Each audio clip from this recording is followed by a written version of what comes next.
Correcto. Ya. Bien, entonces, como les decía, vayamos a Canvas. Y ustedes, por favor, me dicen si en algún momento vamos muy rápido, porque en realidad como son tantos conceptos que tenemos que trabajar, a lo mejor puedo ir demasiado rápido en algunas partes, pero se supone que son cosas que de alguna forma ustedes deben de conocer. Estamos en la semana 4. En la semana 4 vamos a donde dice introducción a los componentes principales preliminares, acá, y copiar todo el código que está ahí. Introducción a los componentes principales preliminares, copiar todo lo que está acá y pegarlo en, digamos, en RStudio para poder trabajar. Eso es lo que tendríamos que hacer el día de hoy. Bien, un segundo, estamos omitiendo todavía. Vamos entonces, un segundo, vuelvo a repetir un momentito antes de salirme de acá. Hay que copiar de nuevo en módulos. ¿Ok?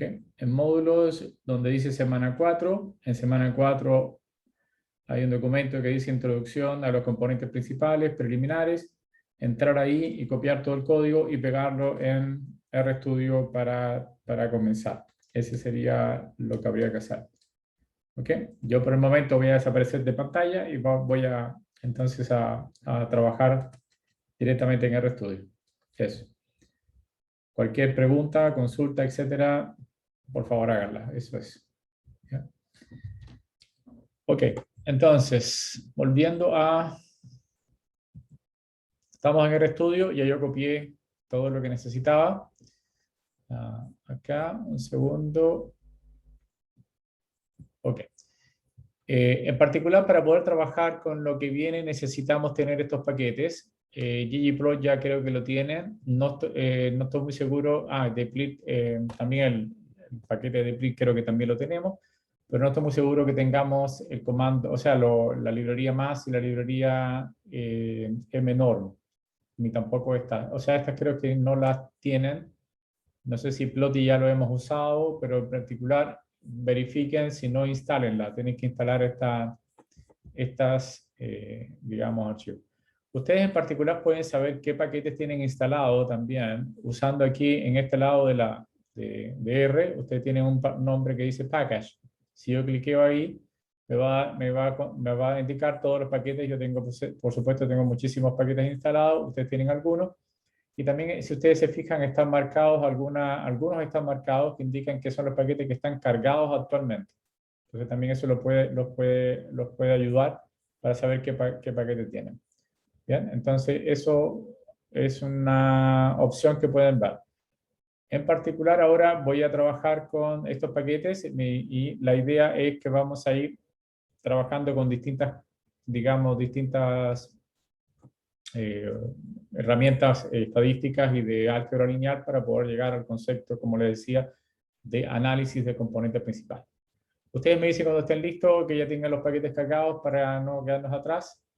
En particular, el primer ejercicio vamos a hacerlo dividiendo la clase como en ejercicios, como para poder ordenar un poquito más, como son conceptos distintos, vamos a ir haciéndolo en forma de ejercicios en particular, porque realmente son algunos conceptos que son un poquito dispares unos del otro.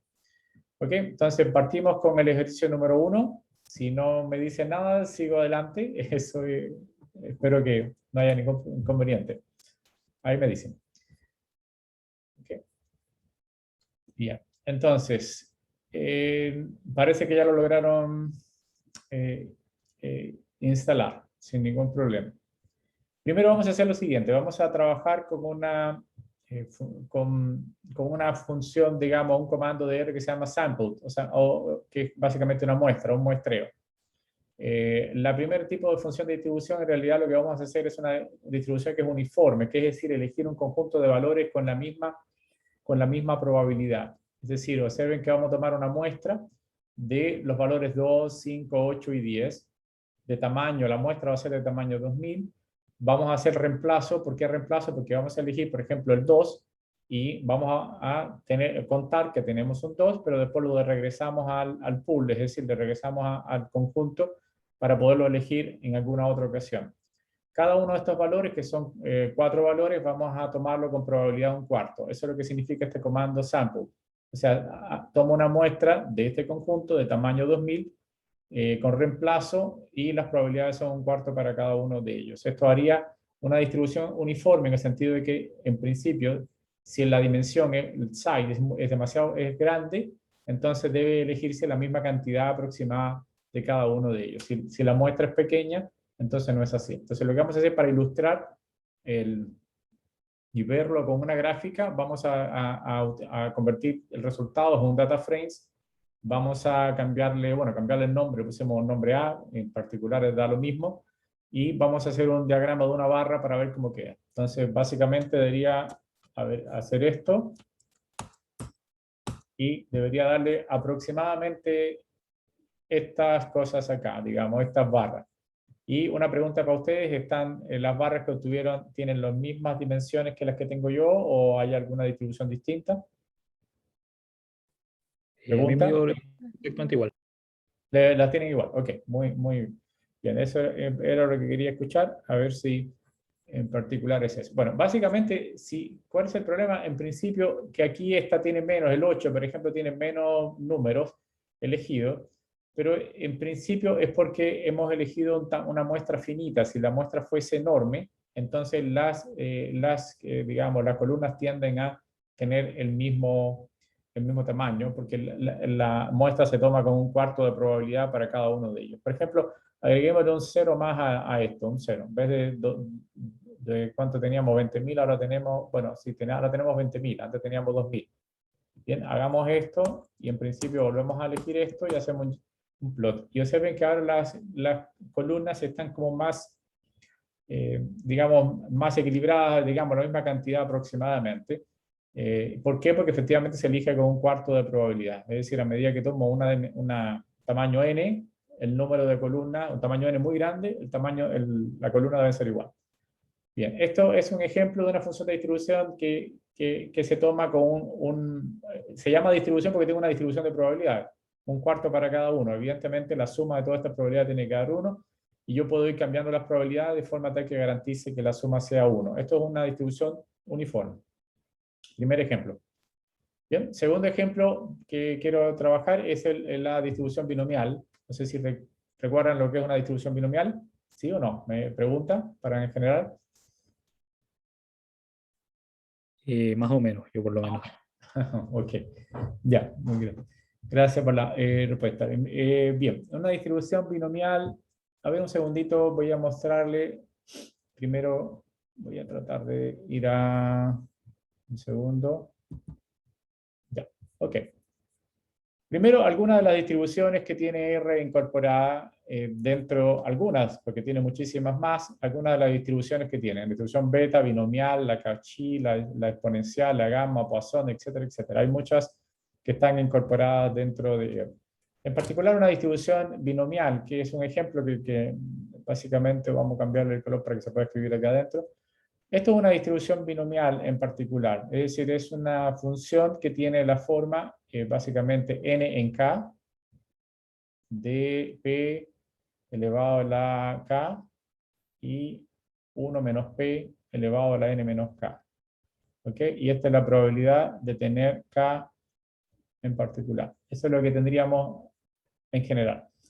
Bien, que básicamente, ¿qué significa eso? Dado n pruebas, ¿cuántas veces sale, por ejemplo, si yo lanzo una moneda que no es una moneda, digamos, fea, o sea, una moneda, como decir, limpia, en el sentido de que P no es igual a un medio, P puede tomar valor. Si fuese un medio, entonces sería un medio para una cara y sello, digamos, pero P puede estar cargada, puede ser una moneda que esté cargada, y en particular P va a caracterizar esto. De n veces que yo lance la moneda, ¿cuántas veces salió una de la cara, por ejemplo? Salió K. Entonces, K es el número de veces y estas son las probabilidades.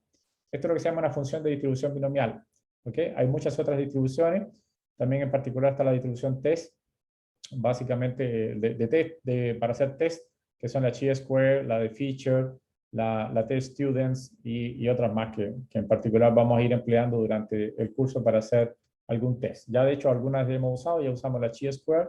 Usamos también la binomial para hacer o sea, un test binomial, y una de, no sé, feature creo que también lo usamos cuando, aunque no explicamos mucho, feature lo usamos cuando hicimos ANOVA.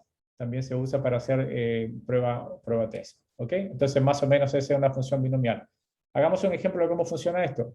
Y regreso a RStudio, pero voy a regresar nuevamente acá para explicarle otro detalle más que tiene R.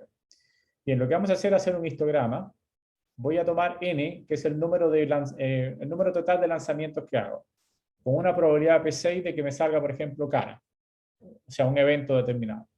El número digamos, el K va a moverse entre 1 y n. Es decir, salió una vez o salió n veces, básicamente. K es el número de veces que sale un evento en particular cuando hago n lanzamientos. La distribución que voy a dibujar, yo le puse el nombre PMF, pero en particular da lo mismo. La distribución se llama binorm, y tiene 3 parámetros. El parámetro que sería, el parámetro que hay que básicamente es K, es el número de veces que sale el suceso de éxito, el suceso en que estamos interesados. N es el número de lanzamiento o el número de observaciones que hacemos. Y P es la probabilidad con que salga el suceso, o sea, el evento éxito que queremos ver. Por ejemplo, cara. Eso es lo que significa. Son los 3 parámetros que hay que pasarle a la distribución binomial. Ahora observen que delante de él hay un prefijo D. El prefijo D indica densidad. Voy a mostrarle rápidamente que R se mueve con muchos prefijos en caso de las distribuciones. Voy a regresar un momentito acá.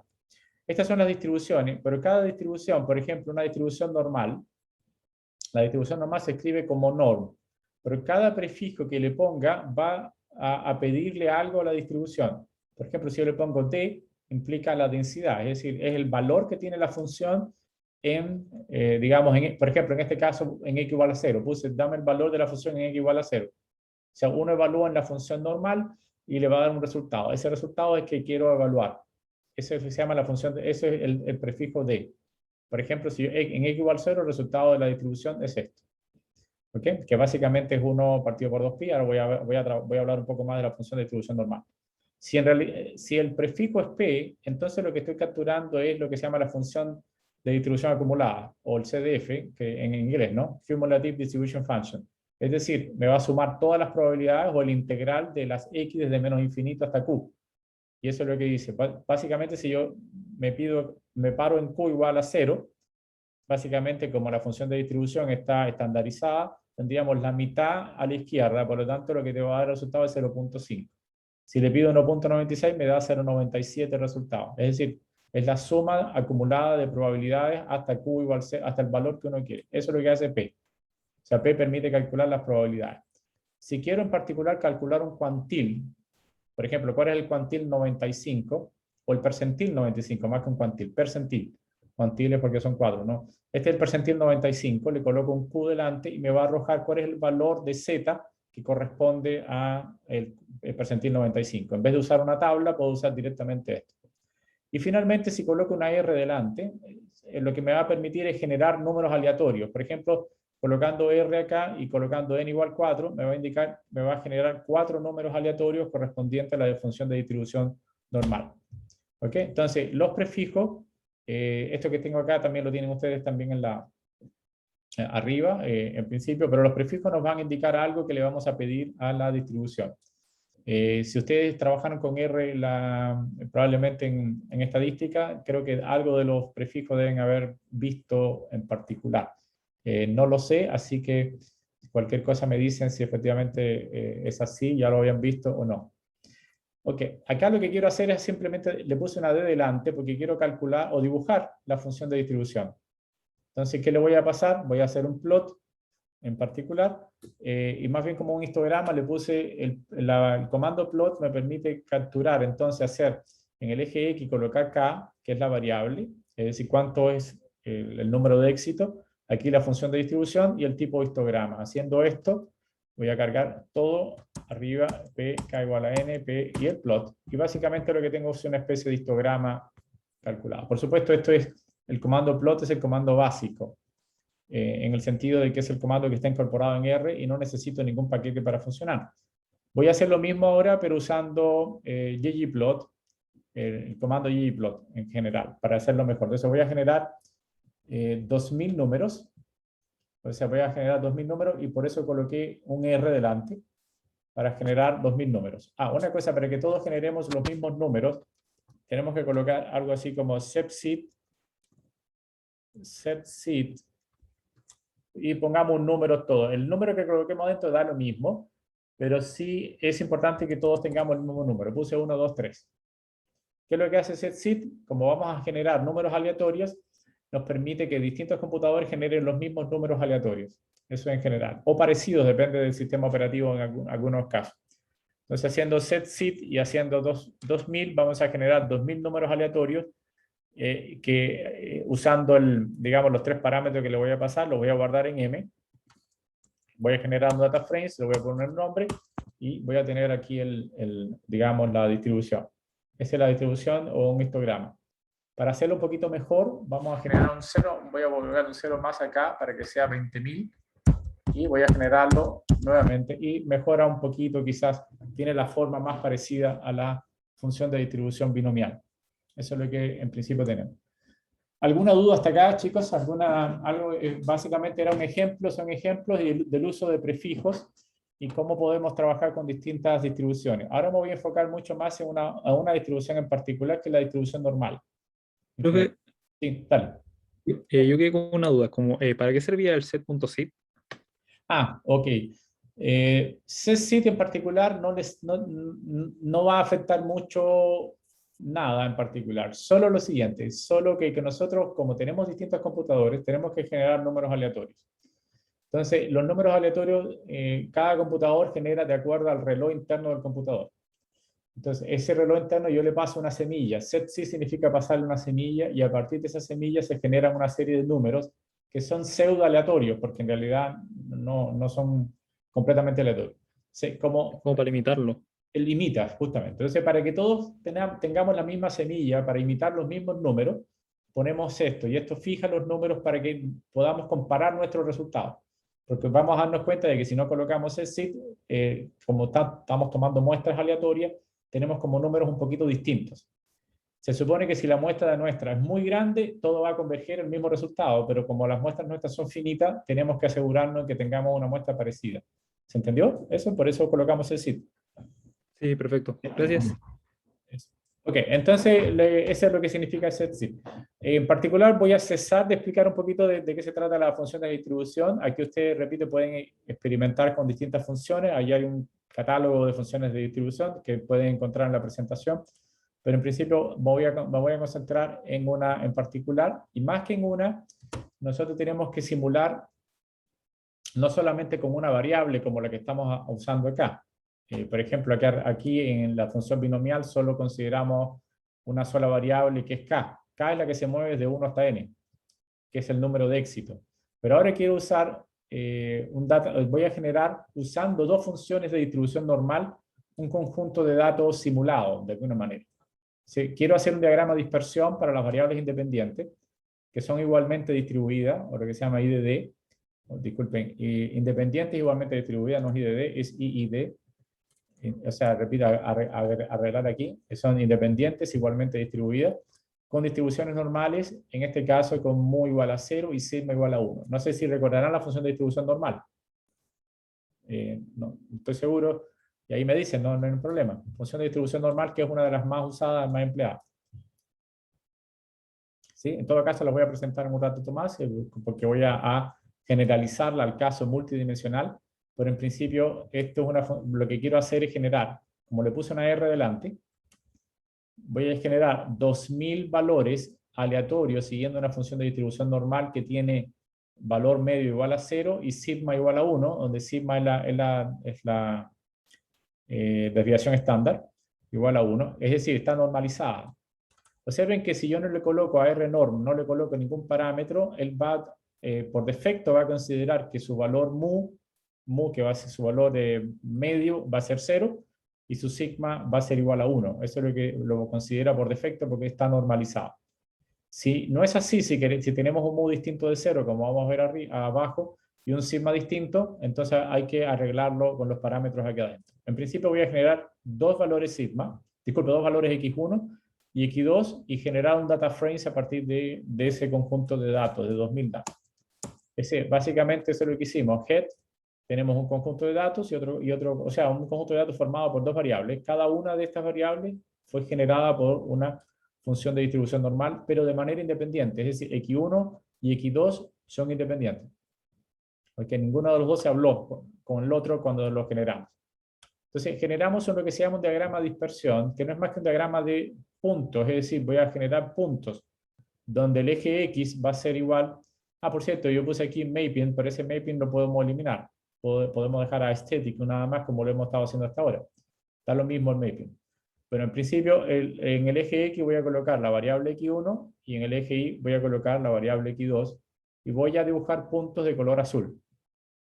Eso es lo que voy a hacer. Entonces, haciendo esto, tengo este diagrama y ustedes me dicen si obtuvieron el diagrama en particular. ¿Me dicen si ya tienen el diagrama de puntos?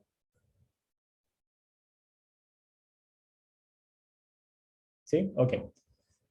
Bien, una observación importante que ustedes tienen que darse cuenta. Si uno de los recursos, digamos, más básicos que tiene una persona cuando está analizando los datos es plotear un gráfico de puntos que se llama diagrama de dispersión.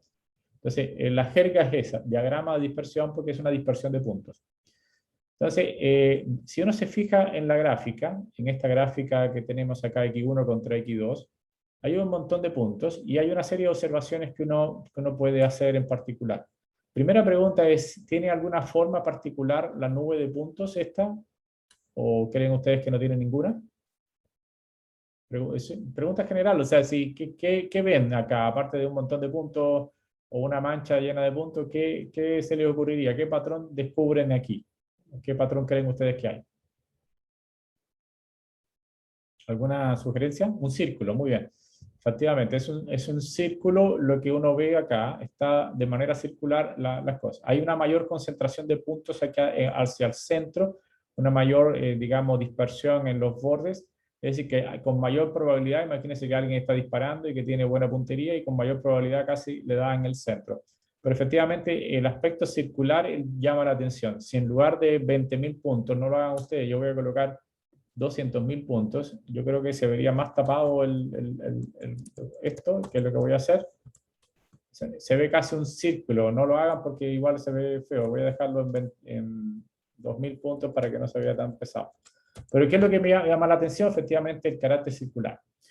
¿Cuándo ocurre este carácter circular? Cuando no hay ninguna relación entre X1 y X2. Es decir, X1, recuerden que X1 y X2 son independientes. ¿Cómo sabemos matemáticamente que son independientes X1 y X2? Simplemente calculando la covarianza que hay entre los dos. Es decir, cuando calculamos la covarianza de la variable X1 con la variable X2, debería darnos cercana a 0. En principio debería ser 0. Y no nos da 0 simplemente por un problema de que hay una muestra finita. Es decir, si la muestra fuese gigante, de casi, o sea, tendiendo infinito, digamos, la covarianza nos va a dar exactamente 0. Para evitar ese problema, evidentemente, lo que vamos a hacer es simplemente redondearla, ¿no? Vamos a hacer un round delante de la covarianza, round, que es como redondearla, y cuando calculo esto me tiene que dar 0. Va a haber siempre un error numérico pequeño debido a que el tamaño de la muestra no es suficientemente grande y estas cosas se hacen con grandes números para que funcione. ¿Ok? Entonces, ¿qué es lo que hay que llamar la atención acá? Que si las variables x1 y x2 son independientes, la forma de un diagrama de dispersión recuerda más a un círculo, no están relacionadas. Eso es lo que... Una consulta. Dijo que la covarianza de la clase pasada se movía entre -1 y 1, ¿cierto? No, la correlación. Ah, ya, ya. La covarianza puede moverse de menos infinito a infinito. Lo que la correlación, la correlación es lo que es lo mismo que la covarianza, pero está normalizada por las varianzas, por eso queda entre -1 y 1. Es decir, la covarianza sí efectivamente sí tiene que moverse entre -1 y 1. Eso es lo que debe suceder. ¿Okay? Pero disculpa, la covarianza se mueve entre menos infinito y infinito, pero la correlación entre menos 1 y 1. Ok, bien. Entonces, recuerden que la covarianza, no sé, lo voy a escribir acá, que entre las dos variables, es un comentario que voy a hacer si yo quiero calcular la covarianza. ¿Qué es lo que calcula R cuando calcula la covarianza, por ejemplo, de X1 con X2? La covarianza simplemente es el valor esperado del producto de X1 multiplicado por X2, menos el valor esperado de cada una de las variables, es decir, de x1 multiplicado por el valor esperado de x2. Esa es la forma con que R calcula, o no necesariamente, pero es una de las formas con que fácil de resolver. Esto es lo que es la covarianza. La covarianza va a ser 0 cuando, cuando la esperanza de las dos variables se pueda poner como el producto, el factor de las otras dos, y por eso se anula con el resto. Esto es lo que es la covarianza. Y la correlación es lo mismo que está acá, pero dividiendo por la varianza de x1, o por la raíz cuadrada de la varianza, y la raíz cuadrada de la varianza de x2. Por lo tanto, normaliza la covarianza. Y en algunas ocasiones es mucho más útil usar la correlación y en otros la covarianza. En este caso voy a concentrarme más en la covarianza. ¿Okay? Entonces, con eso terminamos el ejercicio 2. Ya sabemos que hacer un diagrama de dispersión nos permite ver solo por la forma de la figura si las dos variables son independientes o no. Vamos a generar ahora una función normal bivariada. En particular, ¿qué significa normal bivariada? Ahí se les voy a presentar a ver si efectivamente, ¿dónde estamos? A ver, esta es la función normal. Bien, el valor medio aquí pues es 0 y la desviación estándar de lo que uno coloca acá. Si es 1, está normalizada en particular. Por esta es nuestra función de distribución normal. Acá es el valor. Aquí estaba la idea de que si las dos variables son independientes, x1 y x2, entonces se crea una especie de círculo. ¿Okay? Bueno, aquí estaba indicando qué es lo que es el valor esperado. Hay un ejemplo, que también lo pueden ver ustedes también allá. Aquí les explico qué es la varianza y cómo se calcula la varianza en particular.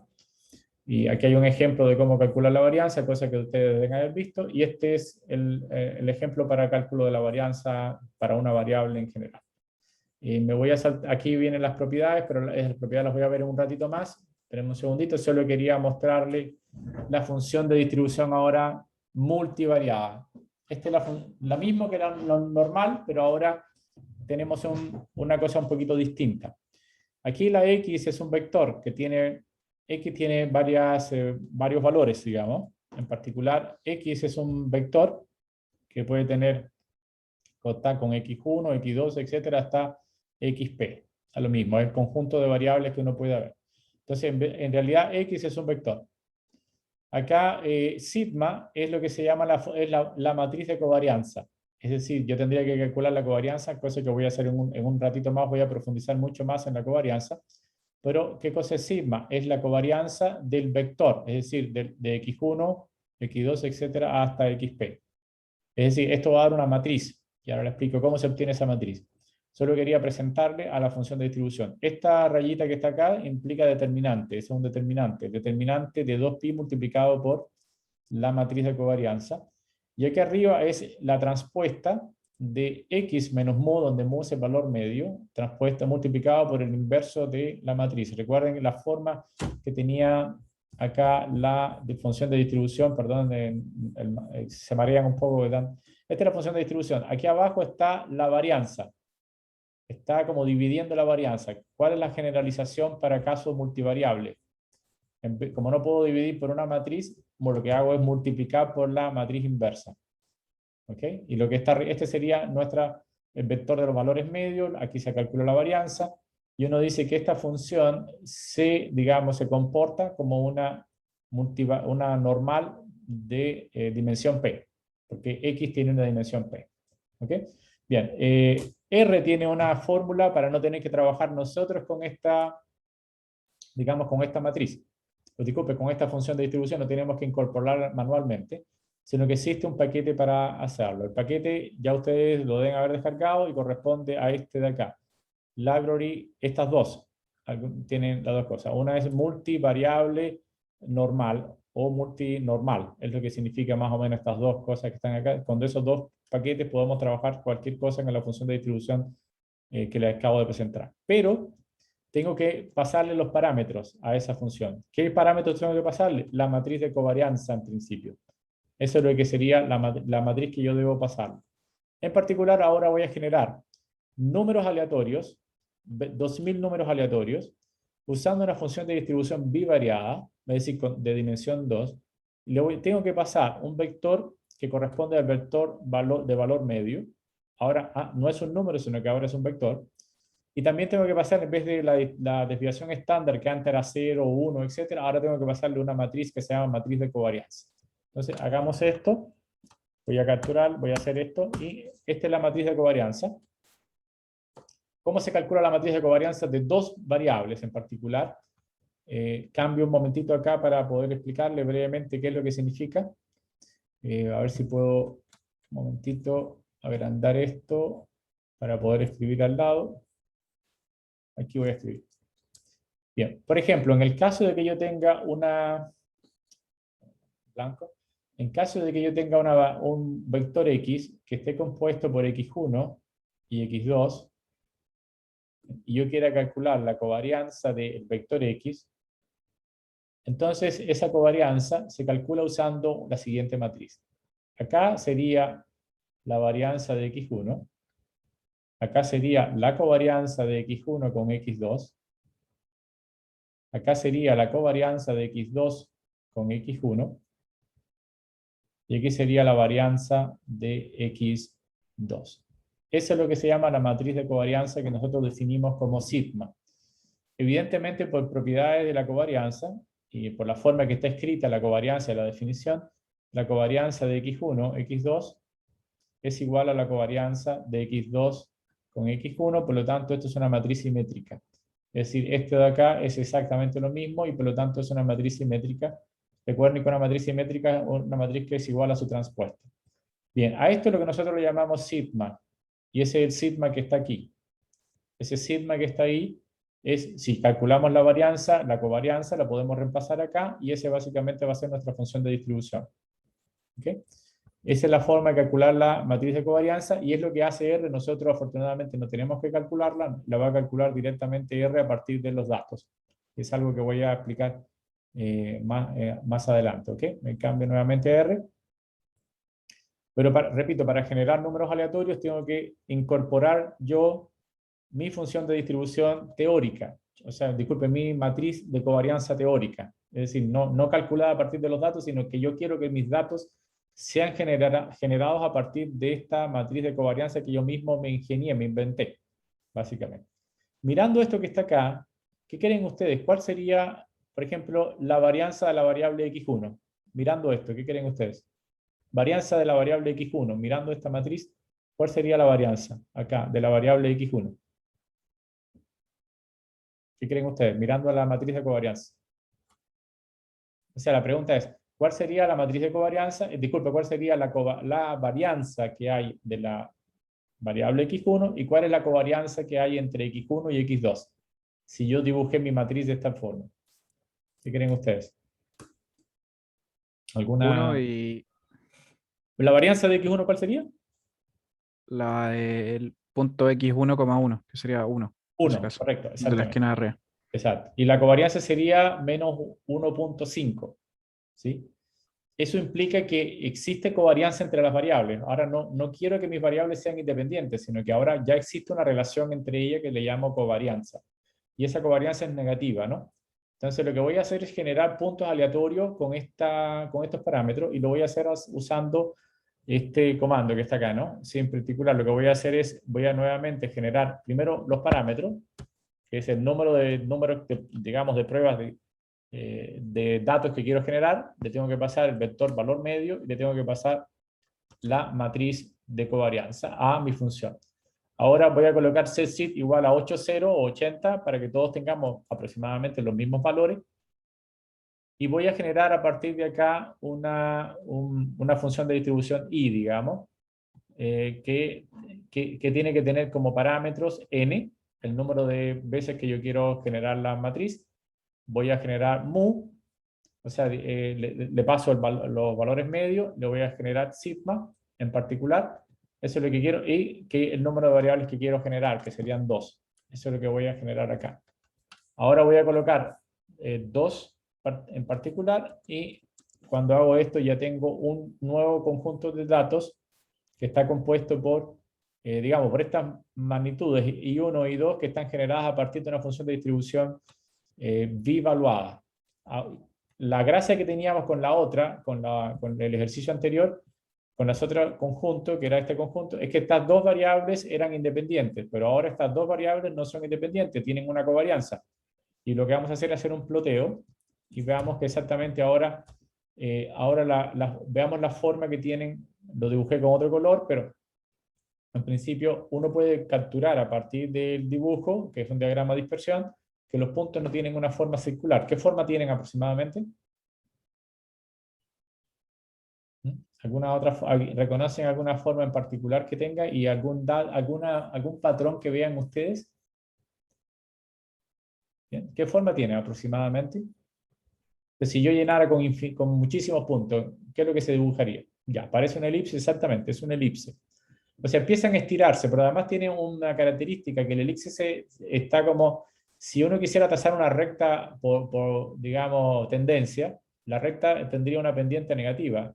¿Y por qué tiene una pendiente negativa? Porque la relación que hay entre los números, es decir, porque la covarianza que hay entre las dos variables, si la calculo, va a ser fíjese, menos 1,46, etc. No da exactamente lo mismo que lo que teníamos arriba, que era 1,5, por un problema simplemente de, digamos, de que la muestra es finita.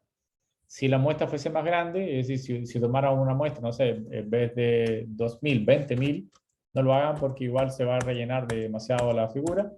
Ahora, haciendo esto ya una figura casi una elipse, y cuando hago esto ya ahora se acerca a 1,49, ahora se acerca un poco más al 1,5.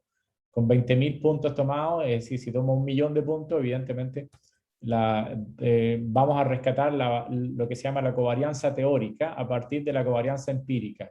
La covarianza empírica es la que calcula R usando este comando, la calculó a partir de los datos, mientras que esta fue la covarianza teórica, que fue la que introdujimos nosotros, digamos, la matriz. La introdujimos porque quisimos hacerlo así, digamos.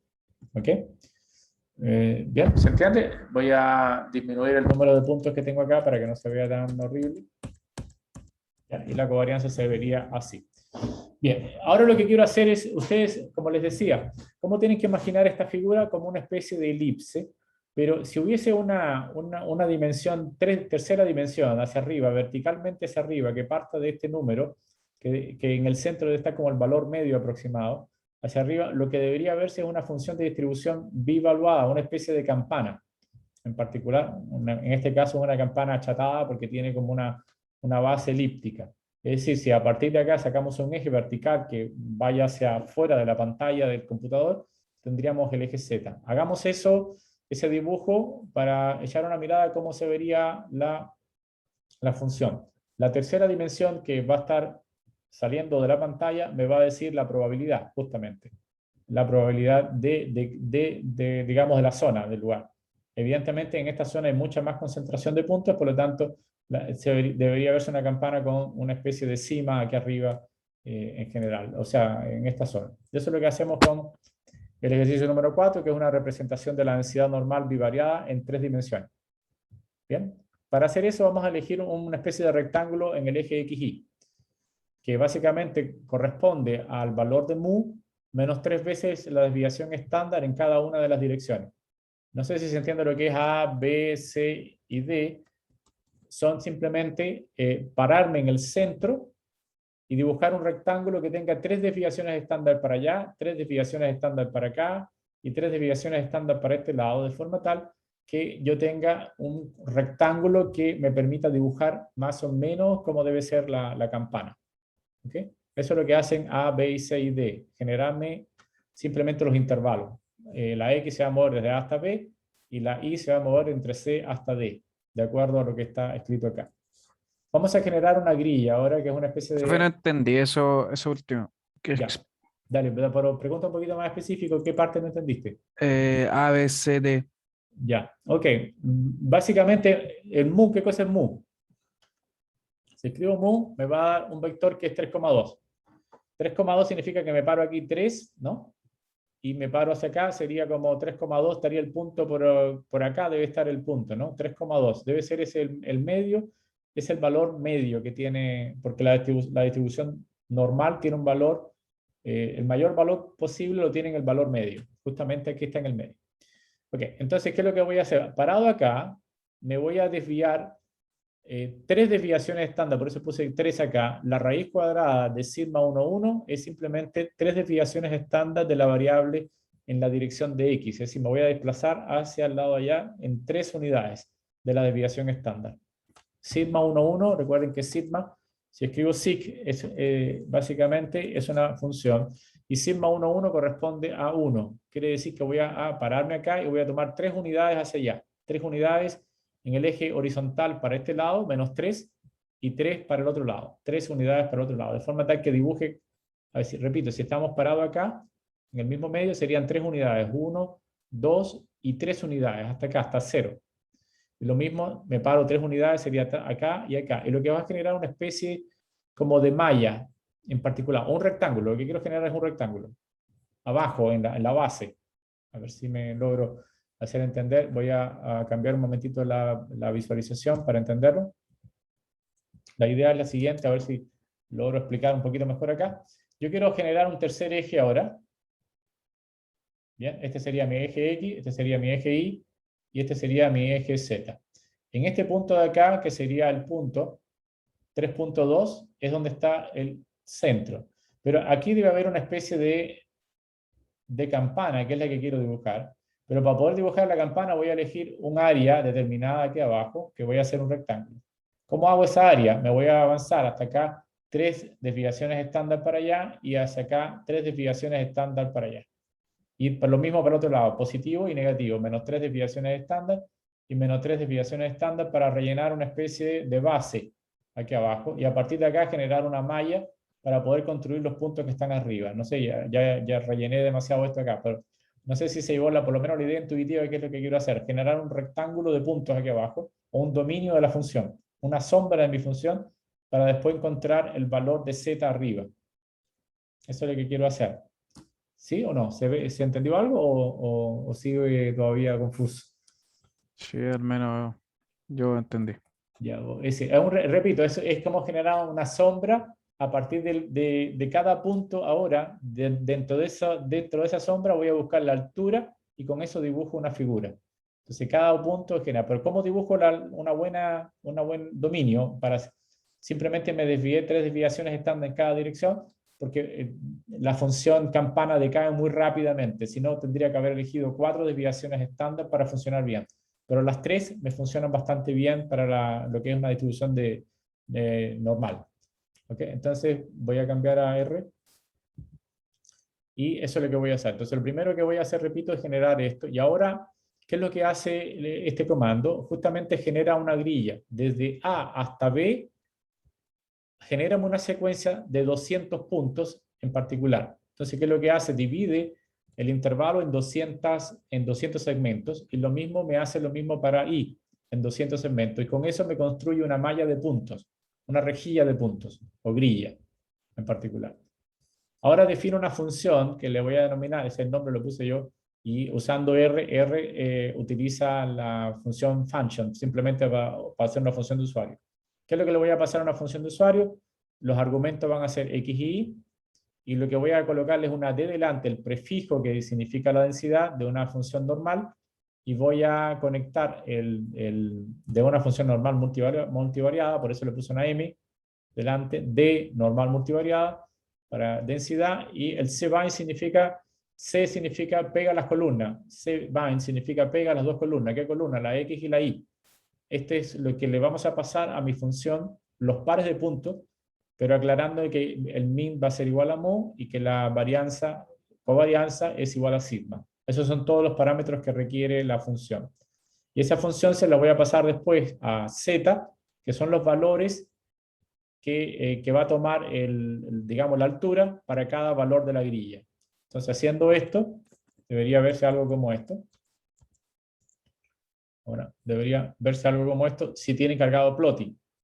Es decir, ahora lo que vamos a ver una campana, si ustedes se fijan y nos paramos, no sé, de acá, ven que tiene la forma digamos, eso sería como la vista de esta forma, si ustedes quieren verla. Okay, ¿cuál es el valor? Perdón, ¿cuál es el valor de la X y la Y acá? Es que si ustedes tienen mejor opción haciéndolo con zoom. Yo no puedo hacerlo con zoom. Básicamente lo que están viendo es el elipse, que son las distribuciones, pero además tiene la forma, vista desde arriba, se ve como una especie de elipse, pero inclinado. Pero en general la función es esta. Es como una especie de campana achatada con una base elíptica. Y aquí ven el triángulo, el rectángulo que se ve acá, es lo que les decía que son las unidades de 3 desviaciones estándar en cada dirección. Eso es lo que uno podría calcular. Entonces, eso es simplemente para echar una mirada a la función de distribución. No vamos a buscar más o no nos interesa mucho más hacerlo. Podemos dibujar funciones de distribuciones bivaluadas, en particular para cualquier otra función que se nos ocurra, y construida de esta forma, de esta manera. Pero esto, repito, es para echar una mirada a la función. ¿Ok? No nos va a interesar mucho más que esto, nada más solo mirarla hasta el momento. No sé si obtuvieron la figura, ¿me dicen? ¿Ok? Yo por lo menos sí. Bien, estupendo. Entonces, los comandos, estos comandos que están acá, es básicamente para generar un dominio, para generar una grilla, para generar el valor de z, y todo eso se lo paso a Plotly, que es el que hace la dimensión 3D, y le agrego el comando addSurface, que significa agregarle una superficie al valor de z. Es un poco raro, distinto a la forma, se coloca como una colita chancho z, pero esto es uno de los... Plotly sirve para eso justamente, para dibujar en 3 dimensiones. Cualquier cosa, cualquier ayuda, pueden escribir ayuda help de Plotly y los va a mandar incluso a una página que hay una galería de dibujos bastante sofisticados que son interesantes que se pueden hacer con Plotly. Yo no voy a explorar mucho Plotly porque me voy a quedar con ggplot, que no me permite hacer 3 dimensiones, pero tengo una gran variedad de cosas. ¿Ok? Bien, entonces hasta ahí lo que es una función bivariada de distribución normal. Pasamos al ejercicio 5, donde aquí sí vamos a trabajar, entrar un poquito a álgebra lineal. Es decir, estoy dando como algún tipo, a ver, no es que esté saltando de un lado para otro, sino simplemente estoy recordando cosas que son necesarias e introduciendo algunos conceptos necesarios para poder entender el concepto principal, que se llama justamente, valga la redundancia, componentes principales, que ojalá lleguemos a la clase de hoy, por lo menos intuitivamente, a identificar qué es un componente principal. Voy a seguir adelante entonces. Bien, ok, vamos a construir una matriz. ¿Cómo se construye una matriz en R? El ejercicio 5 es un recordatorio de álgebra lineal. Vamos a hablar de vectores y valores propios de una matriz. Y esto es para la matriz que nos va a interesar a nosotros, la matriz que va a tener casi toda la información que necesitamos, es la matriz de covarianza. Es decir, nosotros tenemos unos datos, podemos calcular la matriz de covarianza, y a partir de la matriz de covarianza vamos a tratar de identificar o sacar la información. Para poder sacar información de esa matriz, vamos a usar algunos conceptos de álgebra lineal. El primer concepto, bueno, una matriz. Definamos 2 matrices, A y B. Hay distintas maneras de hacerlo con R. Acá lo que hice fue generar un listado de números y decirle que a partir de ese listado me haga una matriz de 3 filas. Eso es lo que sí, n row igual a 3. Y que vaya tomando, en vez de por fila, que lo vaya generando por columna. Ahora le explico qué es esto. Vamos a generar esta matriz, la matriz A. Vamos a dejar un espacio acá, y esta es mi matriz A, escribirla, y aquí tengo mi matriz A. Observen cómo se generó la matriz a partir del conjunto de números. Bien, el primero rellenó la primera columna, que sería 0, 1 y 3. Cuando terminó con la primera columna, se fue, porque recuerden que yo le pedí 3 filas nada más, o sea, solamente tiene 3 opciones hacia abajo. ¿Ok? Entonces, empieza a rellenar la segunda columna, que sería con los números que le va quedando, menos 1, 0 y 4, menos 1, 0 y 4. Y después, si coloco, cuando terminó de rellenar las otras filas hacia abajo, empieza con la tercera columna. ¿Se entiende cómo se hace? ¿Qué pasa si, por ejemplo, yo coloco true acá? Acá, en vez de esto, coloco true, que lo haga por filas. Observen que ahora es al revés. Ahora lo que va a rellenar, primero la primera fila 0, 1, 3, 0, 1, 3, y después que termina de rellenar la primera fila, se va para la segunda. Menos 1, 0, 4, y después 1, 1, 1, 0. ¿Ok? Básicamente es al revés a esta de acá. Voy a dejarla con falso acá, pero para que tengan cuidado cuando vayan a rellenar una matriz, que la matriz sea rellenada por fila o sea rellenada por columna. ¿Ok? Eso es lo que sería A. Bien, entonces acá si no lo hacen, si no lo coloquen by row falso, por defecto está en falso. Por defecto va a rellenar primero por columna. ¿Ok? Como por ejemplo esta de acá, la matriz B yo le pasé -1, 1 y quiero que haya 2 columnas nada más. Entonces, si yo llamo, por ejemplo, a B, vean cómo se rellenó B. B se rellenó tomando simplemente, rellenando por columna. Primera columna, 1, o sea, -1, 1, 3. Después que terminó, se fue para la otra. ¿Ok? Es lo mismo que arriba. Bien, ¿cómo se hace una multiplicación de matrices? En R es un poco cuático, básicamente es el comando de multiplicar, que es un asterisco, pero tengo que bordearlo o empalmarlo con 2 signos de porcentaje. Entonces, todo esto es lo que se llama multiplicación matricial. Eso es para diferenciarlo de una multiplicación numérica. Entonces, la multiplicación de matrices simplemente A por B, así. Esa es la forma de multiplicar dos matrices. Y aquí está la multiplicación de las dos matrices. Generemos una tercera matriz C, que es esta, con un número de filas igual a 3. Y aquí tengo mi matriz de 3 por 3. Y quiero calcular los valores y vectores propios de la matriz. Solo para yo estar claro un poquito, ¿recuerdan lo que son los valores propios y valores y vectores propios de una matriz? ¿O hay alguna, digamos, un olvido en esto, en el de álgebra lineal? ¿O se acuerdan o no? Esa es la pregunta. Yo no, profe. No, de acuerdo, ok. Voy a resaltar un poquitito. Acá voy a, un segundo, ¿dónde está? Aquí. Voy a entrar acá, no sé si... Ya, esto es bueno, la matriz de covarianza que vamos a utilizar. Voy a tratar de escribir al lado. Se me desapareció el lápiz. Ups, aquí está. Ya. Bien. En álgebra lineal, ustedes tenían una matriz cualquiera, que la llamamos A, que en principio puede ser una matriz de n por n. ¿Ok?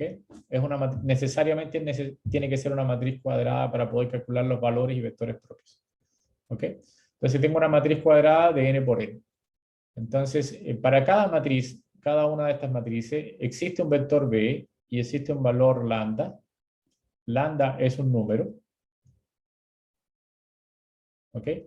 Y B es un vector que satisface la siguiente ecuación. Si A yo la multiplico por B, el resultado es como si la matriz yo la multiplicara por un número en particular. De todos los vectores que existe solamente un conjunto de vectores, que por lo general son, si la matriz n por n son n vectores, y un conjunto de valores lambda, que por lo general son lambda de todos los números que existen, que en principio satisfacen este problema. La existencia de este V y la existencia de estos lambda son como la huella dactilar de una matriz. ¿Cómo puedo caracterizar una matriz? Bueno, una matriz es caracterizada por sus vectores propios y sus valores propios. Esto es lo que se llama, este vector se llama vector propio, y este se llama valor propio. ¿Okay? Esto es lo que sería, en principio, el problema de vectores propios. Hay una manera de hacerlo. Yo les publiqué un video de cómo se calcula a mano el vector. O sea, echen una mirada después al video para no demorarme. Pero en principio, a mí me gustaría calcular el vector B y los vectores lambda. Y por lo general no es un único, sino que depende de la dimensionalidad de la matriz. ¿Ok? Entonces, en dependencia de la matriz, la dimensión de la matriz, así van a ser el número de vectores. Y repito, ¿para qué utilizamos esos vectores? Es como la matriz A siempre transforma a los vectores. Pero si yo le paso un vector que no sea propio, que no es de ella, es decir, que no es el vector que está acostumbrado, vamos a llamarlo así con palabras un poquito así media corrientes, sin ordinario, ¿no? sin mucha técnica, yo le puedo pasar todos los vectores que yo quiera, pero solamente hay unos vectores que son muy específicos, que el efecto de multiplicar A por ese vector es simplemente como amplificar el vector, multiplicado por lambda. Amplificarlo, reducirlo, simplemente es un número multiplicado por B. Todos los demás vectores son transformados por A, salvo el vector propio. Y lo interesante es que ese vector propio le pertenece, por eso la palabra propio, le pertenece a esa matriz únicamente. Y eso es lo que caracteriza o es la firma de la matriz. Es la huella digital de la matriz. Básicamente es eso. Entonces, por eso es tan importante y por eso a los matemáticos les encanta encontrar B y lambda para cada matriz, porque en particular me puede caracterizar la matriz. Entonces, todas las propiedades que yo logre capturar de los vectores propios y de los valores propios es sumamente importante, interesante en álgebra lineal, porque transmite información sobre las matrices que tienen a esos valores y vectores propios en particular. ¿Ok? Eso es muy intuitivo. Repito, vean el video de cómo se calcula a mano. Está ahí mismo en la clase de la semana, en la semana 4, y pueden verlo cómo se calcula a mano. Ahora voy a hacerlo con R. Es decir, quiero encontrar los valores y vectores propios. Valores y vectores propios, bueno, hay un comando en R que se llama eigen. Eigen es de alemán, que significa propio, básicamente. Entonces, ¿qué le voy a hacer? Voy a tomar la matriz C y le voy a aplicar tan simple el comando eigen. Se lo aplico a C y el resultado lo voy a alojar en L. ¿Ok? Entonces, hago esto. Ya hizo mi cálculo. Ustedes van a ver que en el video que les hice de cómo calcular, igual se demora uno calculando. Afortunadamente R no se demora nada, lo hace muy rápidamente y no hay ningún problema. ¿Y qué cosa es lo que hay en L? Bueno, en L van a estar los valores propios y están los vectores propios. Para capturar los valores propios, ahí están. Quiere decir que esa matriz tiene 18, 9 y 9. Esos son sus valores propios. Y para cada valor propio hay un vector propio correspondiente que se calcula así, que te lo va a dar en forma de matriz. O sea, los vectores están colgados hacia abajo. Este es el primer vector propio que está asociado a 18. Este es el segundo vector propio asociado a 9. Y este es el tercer vector propio asociado a 9. ¿Ok? Entonces tengo una matriz que tiene 3 valores propios. En realidad son 2, uno repetido, que significa que hay redundancia o degeneración, no sé qué es la palabra, no me acuerdo ahora concretamente, pero en realidad tiene 3, solo que uno se repite 2 veces. Estos son los vectores propios asociados a la matriz. ¿Ok? Esa es más o menos la idea. ¿Cuál es la gracia ahora? Que yo quiero calcular, por ejemplo, los valores y vectores propios de mi matriz de covarianza. En particular, la matriz de covarianza que tengo es 1, menos 1,5, menos 1,5 y 4, que la habíamos definido arriba. Vamos a capturar la matriz de covarianza, básicamente la matriz, y a esa matriz le voy a calcular los valores propios, y estos son los valores y vectores propios de la matriz. 4.62, 0.37, y estos son los vectores propios, y ahora como es una matriz de 2 por 2, me salen 2 vectores propios. Los vectores, ¿quiénes son? Los columnas.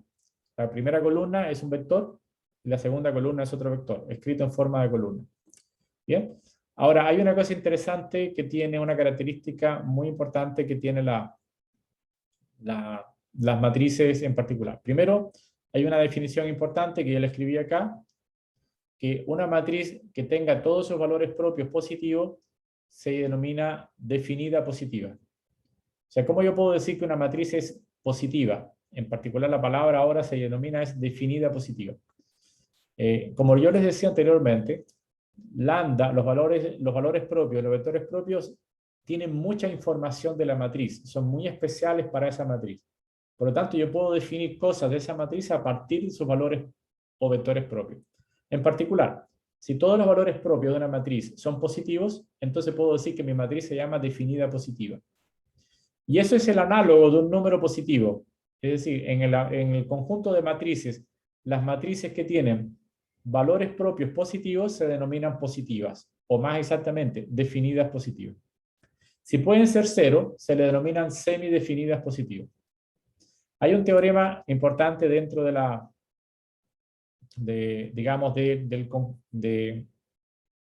álgebra que no voy a demostrar, es que todas las matrices simétricas, ustedes recuerden que la matriz simétrica es simétrica si es igual a su transpuesta, pero todas las matrices simétricas son semidefinidas positivas, es decir, todos sus valores propios o alguno de ellos es 0 o son todos positivos.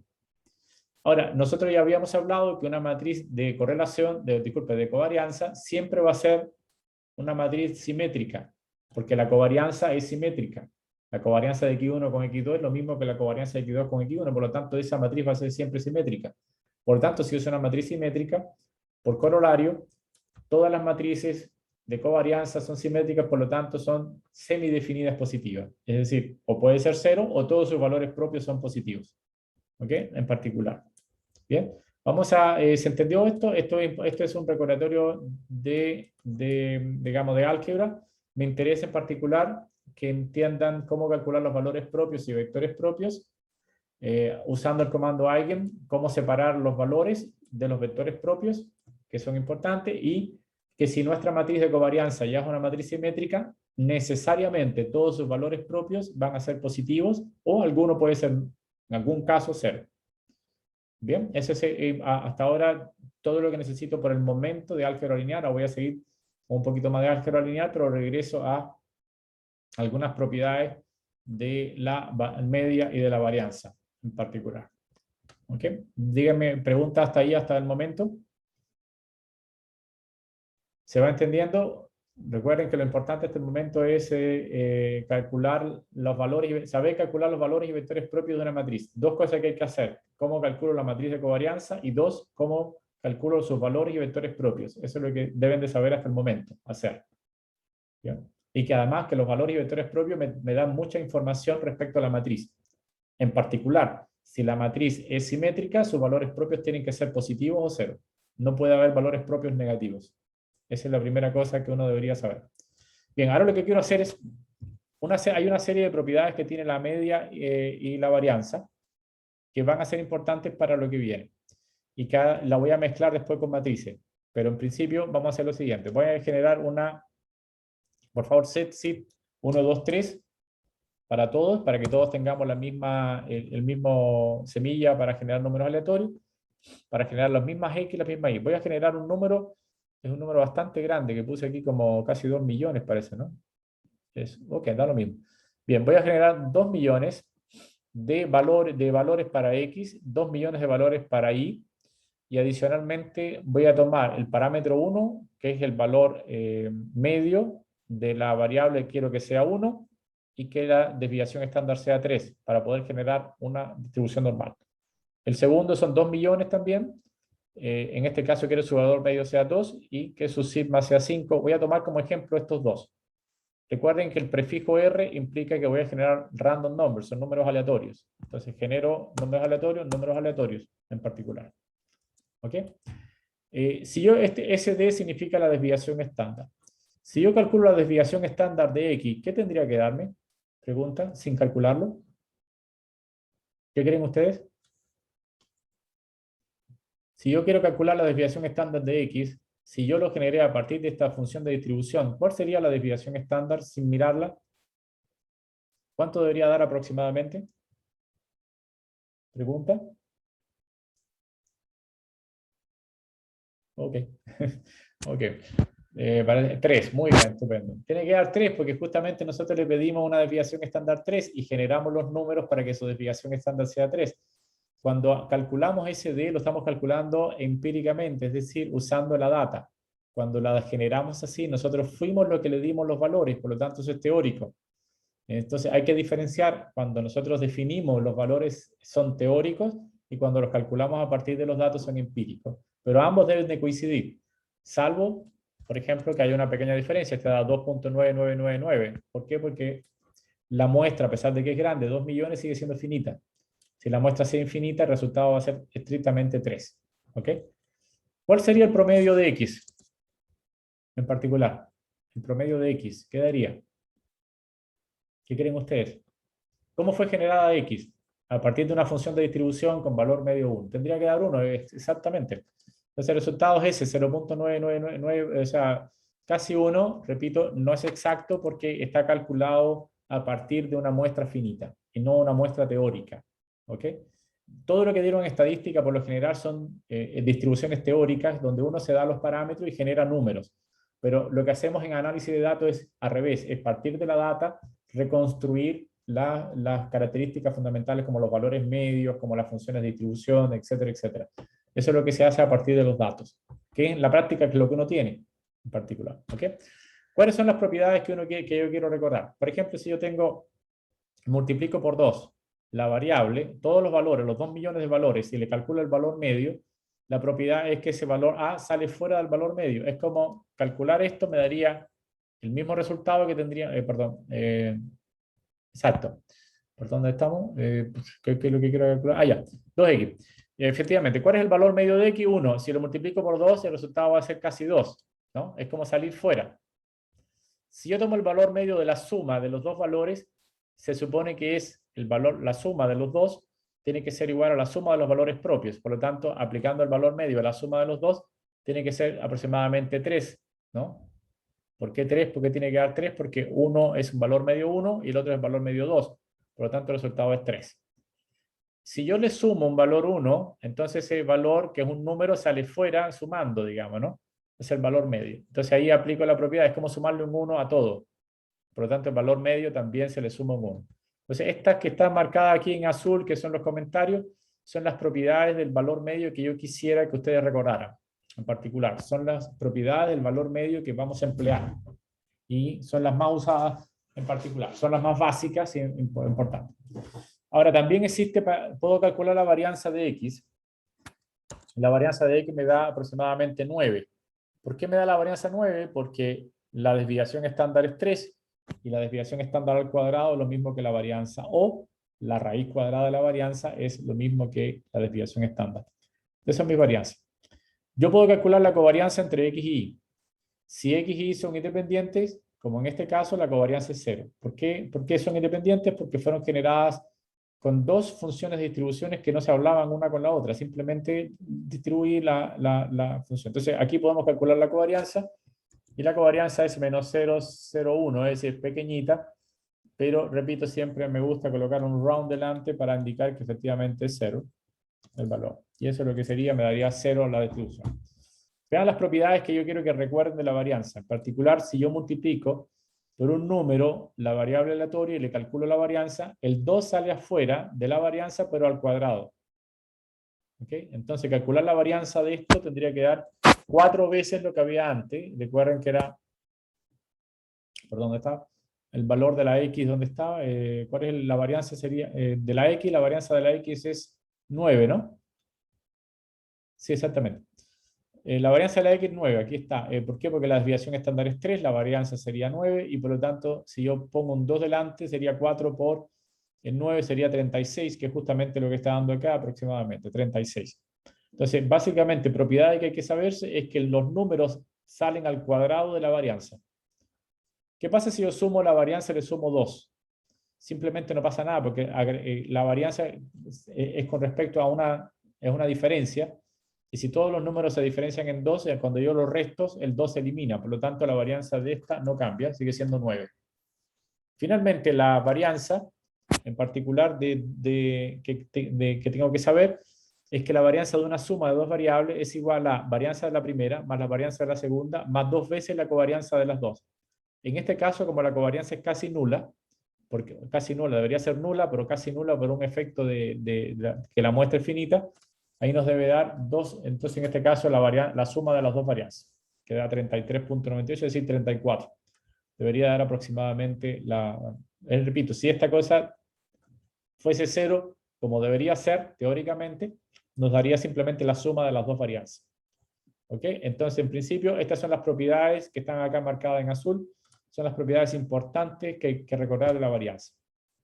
No sé si me siguen, si no me siguen, ahí me dicen, porque ahora se va a poner un poco feo en los últimos 12 minutos, ahora donde viene hasta ahí, me dicen si se va entendiendo. Repito, propiedades que hay que saberse, aquí para la esperanza matemática o el valor medio, y propiedades que hay que saberse para la varianza. Ahora tenemos que ir a un caso un poco más complejo, que es el caso multivariado, en particular. Pregunta. ¿Se entiende hasta ahí? Hasta que me metas antes de meternos en el punto 6,2, que es el caso que nos interesa, porque todos nuestros conjuntos de datos son multivariados, es decir, tienen distintas variables. Hasta ahí, estas propiedades se comprenden, ¿se entienden? ¿Son claras? ¿Sí o no? Pregunta, nada más. Si no son claras, las podemos preguntar o podemos profundizar un poco más. Ya, ok. Me parece que sí. Ok, bien. Oh, gracias. Bien, entonces, vamos a hacer lo siguiente ahora. Ahora, ¿qué tal si yo construyo un conjunto, pero que no esté formado aparte? No una X por un lado y la Y por un lado, sino que ahora construimos un conjunto de datos. ¿Ok? Si uno hacemos acá, por ejemplo, hacemos head de los datos, de la variable D. Disculpe, tenemos ahora un conjunto de datos que está formado por X y Y. Nosotros podríamos tener P variables, X, Y, Z, no sé, muchas variables así ya, y todos nuestros datos van a ser así. Van a ser una tabla de números donde las variables van a estar arriba y vamos a tener múltiples variables. En este caso, todo lo que hagamos para dos variables se extiende para un conjunto de p variables en particular. ¿Okay? Si yo quisiera calcular ahora, armando como si fuese un vector, digamos, el valor medio, entonces el valor medio para calcularlo se utiliza entonces, en vez de usar means, voy a usar el call means, que significa el valor medio por columna.